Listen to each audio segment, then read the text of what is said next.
सकट चौथ के दिन सुनिए सकट चौथ व्रत की कथा।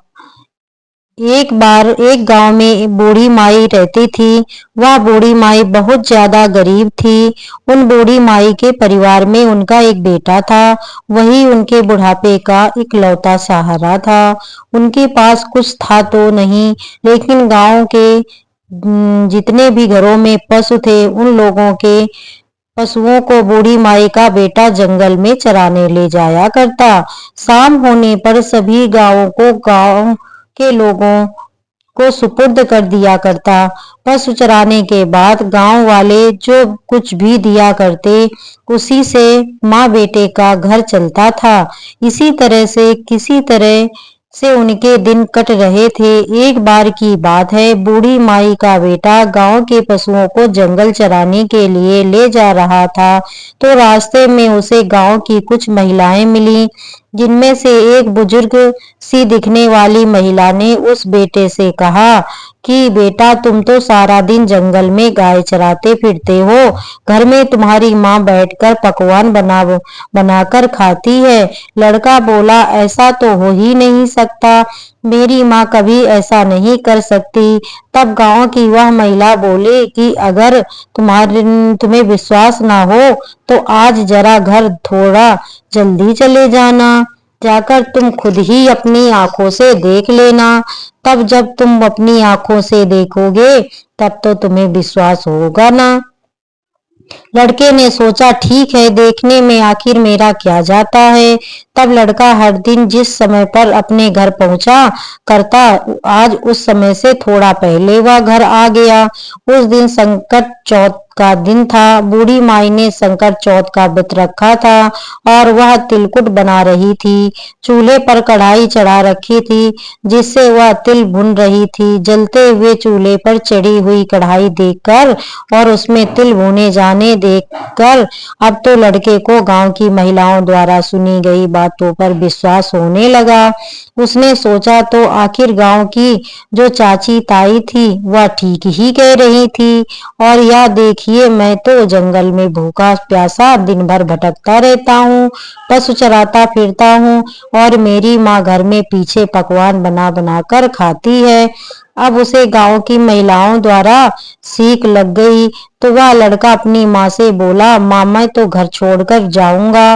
बूढ़ी माँ बोली, बेटा, ऐसी क्या बात हुई जो तुम ऐसी बात सोच रहा है और कह रहा है। बेटा बोला, मैं तो चला जाता हूँ जंगल में और देख रहा हूँ तुम मेरे पीछे पकवान बना बना कर खाती हो, मुझे खिलाना तो दूर तुम मुझे बताती तक नहीं।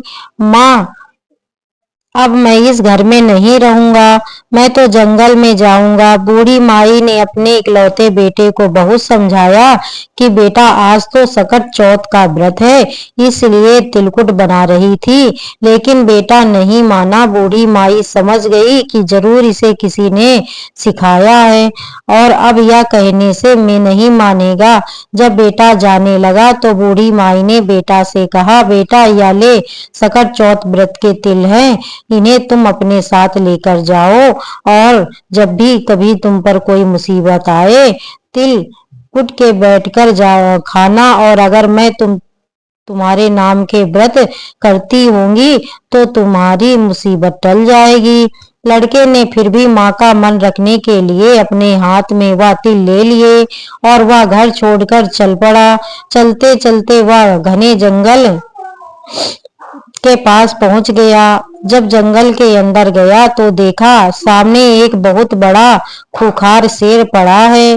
शेर ने रास्ता रोका लिया। लड़के ने सोचा, आज तो मेरा बचना बिल्कुल मुश्किल है, अब तो मुझे मरना ही है। अब वह मारे डर के कांपने लगा, थर थर कांप रहा था, और जब कोई व्यक्ति किसी मुसीबत में होता है तो डर के मारे सबसे पहले उस व्यक्ति को अपनी माँ की याद आती है। उस लड़के को भी अपनी माँ की याद आ गई। जैसे ही माँ की याद आई तो माँ की कही हुई बात भी याद आ गई। बेटा, जब भी कोई मुसीबत पड़े तो तिल तूर कर बैठ जाना अब बेटे ने झट से अपनी जेब से तिल निकाले और पूर कर वहीं बैठ गया और कहने लगा, हे सकट चौथ माता, अगर मेरी माँ मेरे नाम के व्रत करती है तो यह शेर गाय बन जाए और यहाँ से चला जाए, नहीं तो आज तो मेरा मरना तय है। जैसे ही उस लड़के ने ऐसा कहा, देखते ही देखते सकट माता की कृपा से वह शेर गाय बन गया। पूंछ हिलाता हुआ वहां से चला गया, क्योंकि माँ बूढ़ी माई तो केवल अपने बेटे के नाम के ही व्रत करती थी। अब वह लड़का इधर जंगल में राम राम कहता हुआ आगे बढ़ा। थोड़ा आगे बढ़ा तो देखा एक बहुत बड़ी नदी रास्ते में उफना रही है। अब उसने सोचा कि अगर मैं नदी पार करूंगा तो इतने गहरे पानी में डूब के मर जाऊंगा। एक तो नदी का बहुत तेज है, ऊपर से तूफान भी आया हुआ है। अगर मैं यह नदी पार नहीं करता हूँ तो रात भी हो गई है, पीछे घना जंगल है और जंगल में रहने वाले जंगली जानवर तो मुझे निश्चय ही खा जाएंगे। आगे कुआं पीछे खाई, फिर याद माही की आई। अब तो वह लड़का फिर से तिल पूर के बैठ गया और बोला, हे सकट माई, अगर मेरी माँ मेरे नाम के व्रत करती थी तो यह नदी दो हिस्सों में बट जाए, मुझे रास्ता दे दे, नहीं तो आज तो मेरा मरना तय है। अब जैसे ही लड़के ने ऐसा कहा, नदी देखते ही देखते दो हिस्सों में बट गई। अब उसे आगे आने का रास्ता मिल गया, क्योंकि बूढ़ी माई तो अपने बेटे के नाम से ही व्रत करती थी। नदी पार करके वह पूरी नगरी में पहुंच गया तो वहां क्योंकि बूढ़ी माई तो अपने बेटे के नाम से ही व्रत करती थी।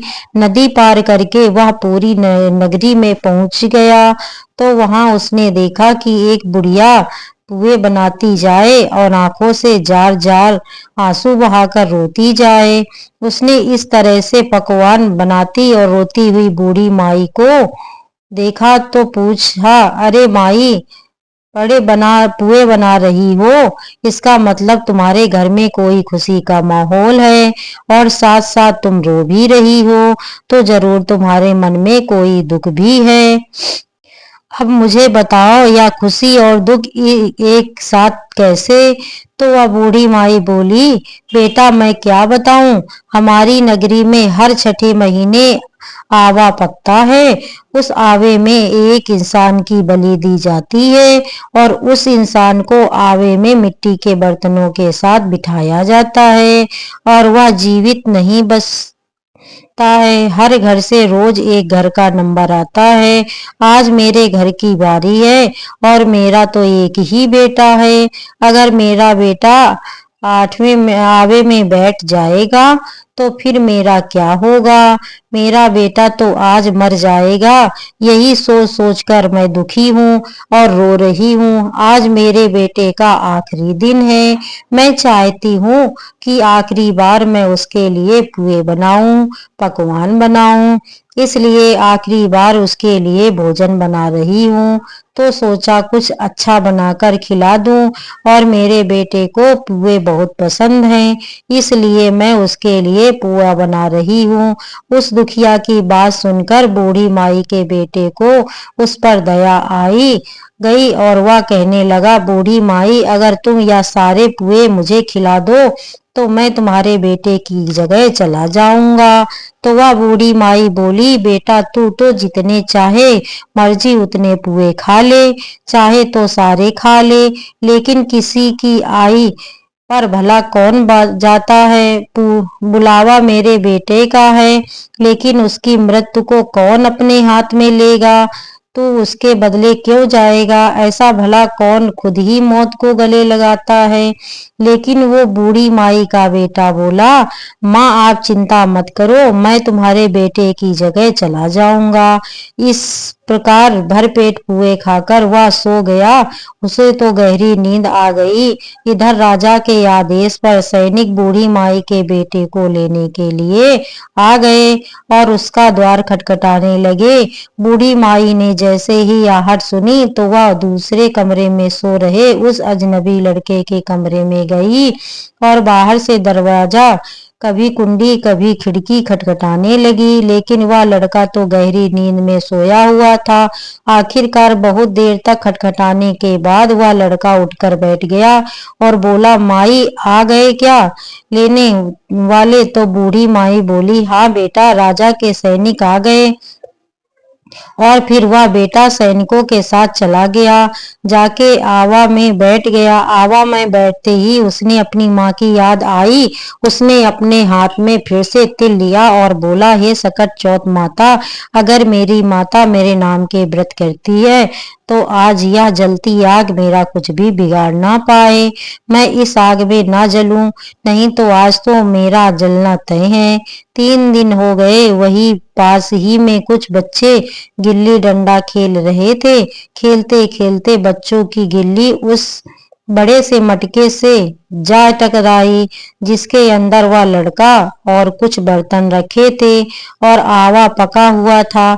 जैसे ही टन से आवाज आई उस मटके से, तो आसपास के सभी लोग हैरान रह गए कि पहले तो यह आवा 6 महीने में पकता था, आज 3 दिन में ही पक गया।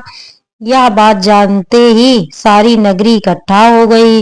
राजा को पता चला तो राजा को भी बुलाया आ गया। अब तो उस आवा के चारों ओर बड़ी भीड़ इकट्ठी हो गई। अब राजा ने सैनिकों से कहा कि मटका उतारो। जैसे ही सैनिक मटका उतारने लगे, अंदर से आवाज आई, भाई धीरे धीरे उतारो, भाई धीरे धीरे उतारो। यह आवाज सुनते ही सैनिक तो डर के मारे दूर भाग गए कि आज तक तो इसमें कोई भी आवाज नहीं आई, अंदर कोई भूत है। अब तो राजा भी तलवार निकालकर खड़े हो गए और बोले, सच सच बता, मटके के अंदर तू कौन है? तब मटके से बूढ़ी माई का बेटा निकला और बोला, महाराज, मैं कोई भूत नहीं हूँ, ना ही मैं कोई पिशाच हूँ, बल्कि मैं तो एक बुढ़िया का बेटा हूँ और मेरी माई मेरे नाम के सकट चौथ के व्रत किया करती थी। मैं तो बस गांव की चाची ताई के सिखाए में आ गया और घोड़ छोड़कर निकल आया। मेरी माँ ने चलते समय मुझे यह कुछ तिल दिए थे और कहा था कि बेटा, अगर कभी कुछ अनहोनी हो, मुसीबत पड़े तो वह टल जाएगी। अब भाई यह देखो, मैं तो यह तिल पूर के किसी भी मुसीबत में जाता हूँ, वहां तिल पूर कर बैठ जाता हूँ, तो मेरे ऊपर जो मुसीबत आती है वह टल जाती है। यह बात सुनकर रानी बोली, राजा जी, क्यों ना अपनी राजकुमारी का ब्याह हम इसके साथ कर दे, क्योंकि इसको तो आग भी नहीं जला सकती। राजा को रानी की बात सही लगी और फिर राजा रानी से अपनी बेटी का विवाह उस लड़के के साथ कर दिया। अब बूढ़ी माई का बेटा राजा के राजमहल में घर जमाई बनकर रहने लगा। अब तो बड़े ठाठ से उसके दिन बीतने लगे। राजा की बेटी और वह बूढ़ी माई का बेटा दोनों एक दिन छत पर घूम रहे थे। छत पर घूमते घूमते बूढ़ी माई को अपने गांव की, अपने देश की याद आई और अपनी माँ की याद आई। तो बूढ़ी माई का बेटा अपनी पत्नी से बोला, देखो, आज तो हमारे गांव की तरफ बादल छाए हैं, लगता है बहुत जोर से बारिश होगी। राजा की बेटी यह बात सुनकर हैरान रह गई, फिर पूछने लगी, क्या आपका भी कोई गांव है? तो बूढ़ी माई का बेटा बोला, हाँ, हमारा भी गांव है, हमारा भी घर है और मेरी माँ भी है, सब कुछ मेरी माँ ही तो है। राजा की बेटी बोली, तो फिर हम यहाँ क्या कर रहे हैं? हम भी अपने घर चलेंगे। बूढ़ी माई के पास बूढ़ी माई का बेटा बोला कि तुम अपने पिताजी से पूछ लो, अगर वह कहेंगे तो ही तुम्हें हम अपने घर लिवा कर जाएंगे। अब तो राजा की बेटी महल में जाकर अपने पिताजी से बोली, पिताजी, आपके जमाई जी अब अपने घर जाना चाहते हैं। राजा ने कहा, यह तो बहुत अच्छी बात है, दूर जमाई लाख जमाई, घर जमाई खाक जमाई। ठीक है, तुम दोनों अपने घर को जाओ, कमाओ खाओ, अच्छे से अपनी घर गृहस्थी बसाओ, हम तो भाई इसी में राजी हैं, इसी में खुश हैं। अब तो राजा ने विदाई से पहले खूब ढेर सारे हीरे मोती जवाहरात, हाथी, धन, घोड़े आदि देकर अपनी बेटी को विदा कर दिया। अब वे दोनों खुशी खुशी चल पड़े। इधर जब बूढ़ी माई का बेटा गांव के पास आ गया तो उसने एक सैनिक को अपने घर में भेजा कि जाओ और जाकर मेरी माँ को बता दो कि उसके बेटा बहू आ रहे हैं। अब सैनिक गया तो देखा कि बूढ़ी माई तो रो रो कर अंधी हो गई है। सैनिकों ने जाकर कहा कि बूढ़ी माई आपके बेटा और बहू आए हैं। बूढ़ी माई सैनिकों से बोली, बेटा सारा गांव तो मेरी हंसी उड़ाता है, अब तुम भी हंसी उड़ाने लगे। बेटा वो तो घर छोड़कर चला गया क्योंकि उसे तो ची लग गई थी और पता नहीं अब तो उससे कोई जानवर खा गया होगा, वह जिंदा भी है कि नहीं और मुझे तो उसकी कोई खबर भी नहीं। तो सैनिक कहने लगे, नहीं माई, आपका बेटा सचमुच आया है और अपनी पत्नी को भी लेकर आया है। अब तो सारा गांव इकट्ठा हो गया कि बूढ़ी माई का बेटा आ गया, लेकिन बूढ़ी माई को तो अब तक विश्वास नहीं हो रहा था। तब वह हाथ जोड़कर सकट माता का ध्यान करके बोली, हे सकट चौथ माता, अगर मेरा बेटा सचमुच आया है तो दूध की धार सीधे उसके मूंछों पर पड़ेगी। अब उसे चमड़े की अगिया पहनाई गई। जैसे ही बूढ़ी माई का बेटा उसके सामने आया तो अगिया फटकर दूध की धार छाती से बहकर बेटे की दाढ़ी मूछ भिगा गई। अब तो पूरे गांव में हंगामा मच गया कि बूढ़ी माई का बेटा आ गया, बूढ़ी माई का बेटा आ गया। और सकट चौथ माता की कृपा से बूढ़ी माई की आंखें भी ठीक हो गई। जैसे ही बेटा बहू सामने आए, उन्हें देखकर बूढ़ी माई बहुत खुश हुई। बेटा अपनी माँ के पैरों में गिर पड़ा और कहने लगा, माई मुझे माफ कर दो, मैं तो चाची ताई के सिखाए में आ गया था और घर छोड़कर चला गया था। तुम तो मेरे नाम का व्रत करती थी और तुम्हारे दिए गए तिलों ने और सकट माता ने ही हर मुसीबत में मेरी रक्षा की। बेटे बहू को देखकर बूढ़ी माई अपने पुराने सारे दुख भूल गई और फिर बोली, बेटा सकट चौथ माता ने तो मूल लौटाया है, साथ में ब्याज भी लौटा दिया। अब तो बूढ़ी माई के ठाठ हो गए। बेटा बहू खूब मन लगाकर खुशी से बूढ़ी माई की सेवा करने लगे। हे सकट चौथ माता, जैसी कृपा आपने बूढ़ी माई पर करी वैसी कृपा सब पर करना। इस कहानी को कहते, सुनने और हुकार भरते सब पर करना, सभी के परिवारजनों पर करना, हम सब पर भी करना। यह थी सकट चौथ माता की कहानी। भाई बड़ा था और बहन छोटी थी, इसलिए बड़े भाई पर बहन की सारी जिम्मेदारी थी। किसी तरह मुश्किल से उनका जीवन चलता रहा। देखते देखते बहन बड़ी हो गई और फिर भाई को लगा कि अब उसको कमाने के लिए बाहर जाना पड़ेगा, क्योंकि अब बहन बड़ी हो रही है तो उनका विवाह भी करना है, इसमें धन भी लगेगा और इसके लिए तो मुझे घर से बाहर निकलना ही पड़ेगा। तब भाई बाहर कमाने जाने के लिए बहन से कहने लगा। बहन उसकी बात को स्वीकार कर लिया। तब भाई कहने लगा कि मेरी यह पाली हुई चिड़िया की देखभाल अब तुम करोगी, मैं कमाने के लिए बाहर जा रहा हूँ। इनको समय समय से चारा पानी देते रहना ताकि इन्हें कोई समस्या ना हो। बहन कहने लगी, ठीक है भैया, अब जैसा कह रहे हो वैसा ही इनकी देखभाल मैं करूंगी। आप बिल्कुल चिंता मत कीजिए, आप बिल्कुल निश्चिंत होकर कमाने जाओ। उधर भाई अब कमाने के लिए शहर में पहुंचा और कई दिनों तक वह वहां पर धन कमाने में व्यस्त हो गया। बहन के विवाह के लिए वह इधर एक एक पैसा जोड़ रहा था। इधर एक दिन बहन किसी काम में उलझ गई और चिड़िया को दाना पानी देना भूल गई। जब उसे याद आया तो वह भागकर चिड़िया के पास गई, लेकिन तब तक वहां पर सारी चिड़िया मरी पड़ी थी। अब तो वह रोने लगी और आसपास के लोगों से पूछने लगी कि क्या किया जाए कि मेरी सारी चिड़िया वापस जिंदा हो जाए। तब पड़ोसिन ने कहा कि बेटी, सारी चिड़िया मर गई हैं, अब इनकी सेवा करने से कोई फायदा नहीं होगा और ना ही अब ये जिंदा होंगी। तब यह बात सुनकर बहन तो रोने लगी और बहुत देर तक रोती रही। आसपास के सभी लोग अपने अपने घर चले गए।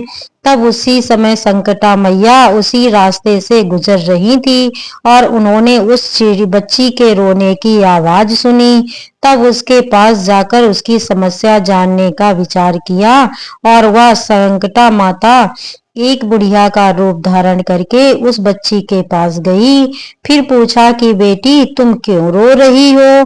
तब बेटी ने अपनी सारी व्यथा बुढ़िया माता को कह सुनाई और माँ के चरणों में गिरकर बच्ची रोने लगी। अब तो संकटा माता को उस पर दया आ गई। तब उन्होंने कहा कि बेटी, रो मत, हम जैसा कह रहे हैं वैसा ही करना। अगर तुम्हारी चिड़िया वापस जिंदा हो गई तो तुम संकटा माता की पूजा करना। बच्ची ने सुना तो कहने लगी, हाँ माँ, अगर जिंदा हो गई तो मैं संकटा माता की पूजा जरूर करूंगी।